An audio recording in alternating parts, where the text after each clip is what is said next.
hola cibernautas, Autobots y toda la flora y fauna que andan dando vuelta por ahí in the cyberspace.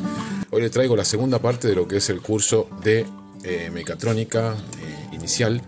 En realidad es antes de todo, ¿sí? Antes de iniciar cualquier curso necesitamos tener estos conceptos totalmente claros, o sea, no tiene que haber dudas en toda esta parte. Por eso yo les decía que inicial no es que sea fácil, sino que inicial es que donde inicia todo.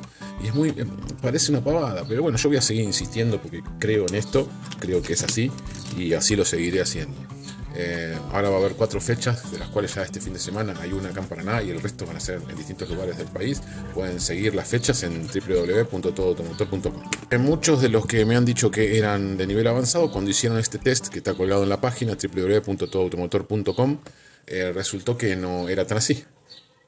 Entonces, no sabes, viste, hasta qué punto, porque hay cosas que parecen una pavada. Una cosa es saber conectar el tester y medir un sensor, es saber por qué sucede. Y ahí es donde haces la diferencia. Cuando empezás a entender cómo funciona y por qué, ahí haces la diferencia.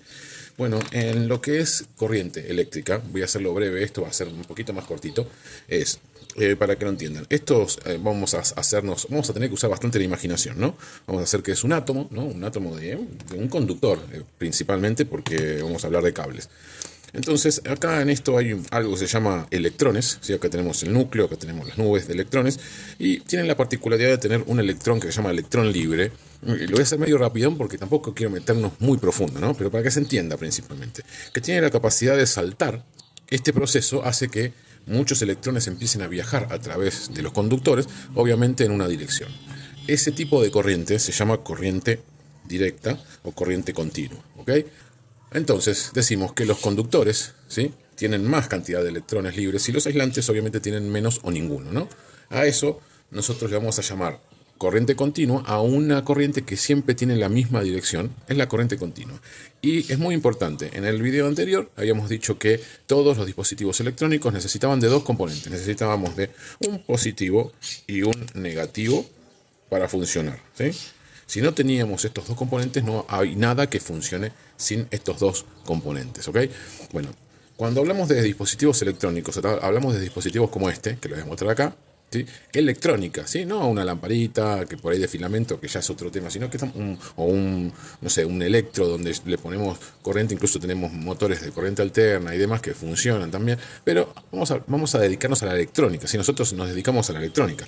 Cada vez que hablemos de electrónica necesitamos sí o sí que aquello que lo alimenta sea corriente directa o corriente continua. Este simbolito es el que vamos a encontrar en nuestro multímetro cada vez que vayamos a medir corriente continua. Bueno, por otro lado, habiendo comprendido más o menos lo que es la corriente continua, tenemos otro tipo de corriente que es la corriente alterna y es la que nosotros podemos generar dentro del alternador. Tener en cuenta lo siguiente, las energías no pueden crearse, ¿sí?, ni destruirse, se pueden pasar de un estado a otro, con lo cual eso lo vamos a ir viendo de a poco después, ¿sí?, porque es complejo hacer todo junto y tan rápido. Entonces tenemos algo que se llama corriente alterna que nos lo provee nuestro alternador, pero como no nos sirve, ¿sí?, para lo que es la electrónica, tenemos un módulo electrónico, la tenemos que transformar en continua. Pero antes que eso yo le voy a explicar. ¿Se acuerdan que habíamos visto el tema de los electrones libres que viajaban todos hacia el mismo lado? Bueno, resulta que también hay otra manera de hacer reactivar esos electrones libres para que empiecen a saltar de un átomo a otro, ¿sí? Si hay alguno que entienda bien esto, no me empiece, no, pero lo que pasa, porque estoy tratando de explicarlo obviamente lo más sencillo posible. Otra manera de hacer que esos electrones empiecen a viajar es moviéndolos a través de un campo magnético móvil, ¿sí?, que se mueva, tiene que haber movimiento relativo, a través de una bobina, ¿sí?, a través de un proceso de inducción que también lo vamos a ir viendo en detalle porque es un montón, ¿sí?, es un montón. Que básicamente es lo que hace nuestro alternador, ¿sí? En nuestro alternador tenemos un rotor que, alimentado por la batería, se transforma en un electroimán que, movido por el motor a través de unas poleas, hace girar un imán gigante, en el que se transforma ese rotor, a través del estator, que es una bobina gigante de cobre, ¿sí? ¿Entienden? Entonces, cada vez que el imán cambia de dirección, de norte-sur, norte-sur, norte-sur, los electrones empiezan a ir y venir, ¿ok? Acá está esa vista. Si nosotros vemos en un osciloscopio ese trabajo, lo vamos a ver de esta manera. Vamos a ver una energía que se mueve y va en fases entre positivo y negativo. Básicamente se mueven de adelante hacia atrás. ¿Se entiende eso, no?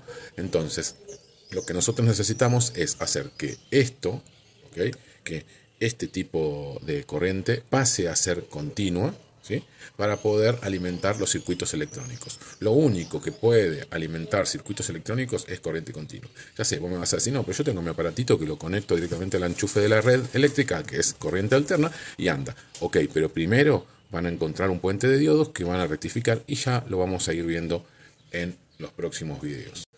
Bueno, vamos haciendo un resumen. Por un lado tenemos un tipo de energía eléctrica que se llama corriente alterna, ¿no?, que es una cosa así, ¿sí? Okay. Por otro lado tenemos algo que se llama corriente continua, donde ya no hay valores por debajo de cero, ¿sí?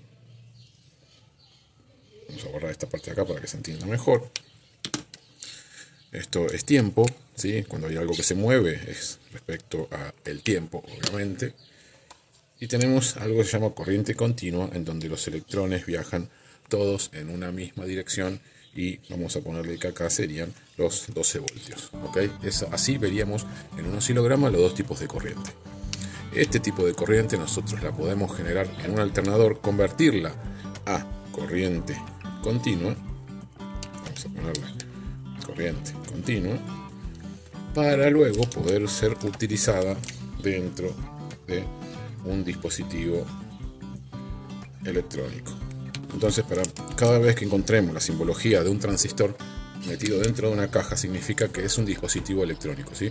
Una EQ, una BCI, un módulo de confort, cualquier módulo dentro del vehículo que sea electrónico. Entonces, la única corriente que sirve para meter acá, alimentar este dispositivo, es la corriente continua. Entonces ya tenemos dos cosas. El video anterior dijimos que necesitamos, para que algo funcione mínimamente, dos cables con dos alimentaciones, un positivo y un negativo, y que encima, aparte de eso, debe ser una corriente directa o corriente continua. ¿Okay? Entonces ahí lo vamos a dejar hoy. Gracias por todo.